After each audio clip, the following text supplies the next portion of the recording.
Bismillah, wassalatu wassalamu ala rasulillah. On va commencer la sourate al-Ikhlas, qui veut dire le monothéisme pur.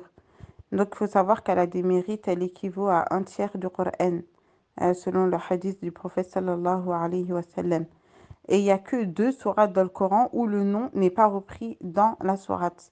Par exemple, la sourate Al-Fath, ça va être repris, on va dire Inna fatahna laka fathan mubina. La sourate Al-Nasr, Idha ja'a nasrullahi wal fath. La sourate Al-Masad, toutes les sourates, voilà, le nom est aussi repris dans la sourate. Mais la sourate Al-Ikhlas et la sourate Al-Fatiha, c'est les deux sourates où le nom n'est pas repris.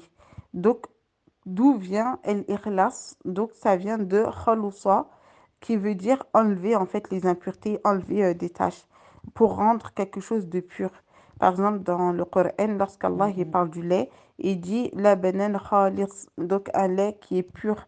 C'est un lait qui est blanc, qui est vraiment pur, et il n'y a vraiment que ce lait-là, il n'est pas mélangé à quoi que ce soit. Donc, quand on entend El-Ikhlas, le monothéisme est pur, on doit avoir une foi pure en La ilaha illallah. Il doit y avoir Allah dans notre cœur et uniquement Allah. Même quand il y a des choses, il y a des choses en Allah. Donc Allah dans mon cœur. Donc la foi en Allah, c'est le fait de croire en lui et de se remettre totalement à lui. On voue à Allah un culte exclusif. On l'aime de manière inconditionnelle. On place notre confiance en lui de manière totalement aveugle et on se réfugie vraiment auprès de lui et non d'une autre personne parce qu'on sait que tout émane de lui et qu'il est la source d'amour, de bonheur, de paix, de sécurité, de préservation et de pardon ou autre. Donc la sourate al-Ikhlas, elle vient nous aider à purifier notre foi et à purifier notre cœur. Donc comment est-ce qu'on va se débarrasser des impuretés qu'il y a dans notre cœur à travers la sourate al-Ikhlas? Donc il y a un jour des gens qui sont venus voir le prophète sallallahu alayhi wa sallam et lui ont demandé qui est ton Dieu? Qui est ton Dieu?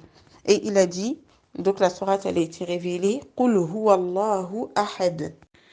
Donc il a dit, c'est lui, Allah, unique. Donc il est Ahad. Et ça me fait penser, lorsque Bilal ibn Rabah, il était sous la pierre et qu'il était torturé dans la chaleur du désert et qu'on lui demandait de renier Allah et qu'il répondait Ahadun Ahad, Ahadun Ahad, Ahadun Ahad. Il n'a pas nié un seul instant l'unicité d'Allah et il a affirmé, proclamé qu'il était Ahadun Ahad, l'unique, sans aucun associé. Donc on doit vouer à Allah euh, une adoration exclusive.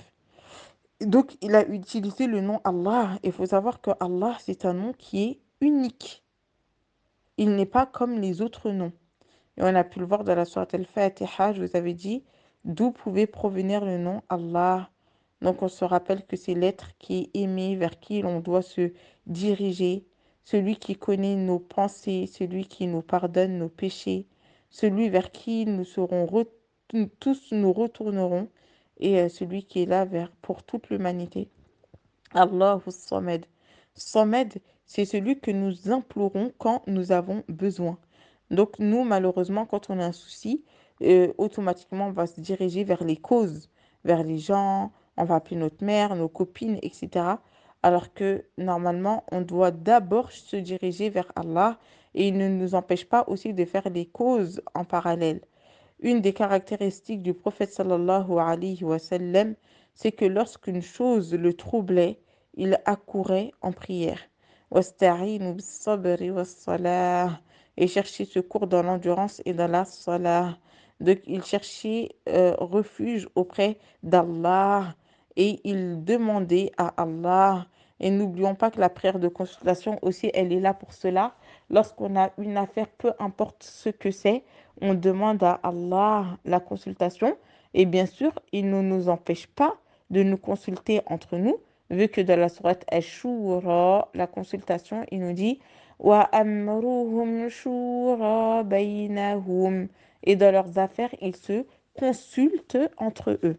Donc, on peut demander aux gens, mais on doit surtout demander à Allah et notre cœur doit être avec Allah.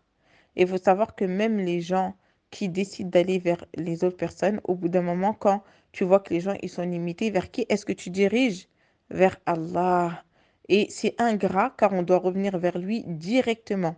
Et même les non-croyants, des fois, quand ils sont au plus bas, ils vont dire, oh mon Dieu, même ceux qui sont athées, quand ils se retrouvent dans des situations les plus difficiles, ils se dirigent vers qui? Allah. Ensuite, il nous dit Lem yalid wa lam yulad. Il n'a pas d'enfant. Donc, si on considère qu'il peut avoir des enfants, ça voudrait dire qu'il n'est pas unique. Parce que, par exemple, un chat va donner naissance à un chat, un humain va donner naissance à un humain.